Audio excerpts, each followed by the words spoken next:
அஸ்ஸலாமு அலைக்கும் வரஹ்மத்துல்லாஹி வபரகாத்துஹு. பலத்த காற்று அடிக்கும்போது இந்த துவாவையும் நம்ம ஓதலாம்.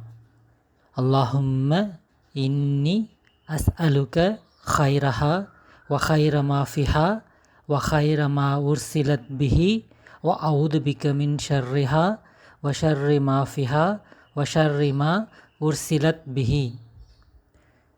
இதுக்கு என்ன அர்த்தம்னு பார்த்தீங்கன்னா, யா அல்லாஹ், இந்த காற்றின் நன்மையையும் இதில் உள்ளதின் நன்மையையும் எதனை கொன்று இந்த காற்று அனுப்பப்பட்டதோ அதன் நன்மையையும் நான் உன்னிடத்தில் கேட்கிறேன். இந்த காற்றின் தீமையை விட்டும் இதில் உள்ளதின் தீமையை விட்டும் எதனை கொண்டு இது அனுப்பப்பட்டுள்ளதோ அதன் தீமையை விட்டும் நான் உன்னிடம் பாதுகாவல் தேடுகிறேன்.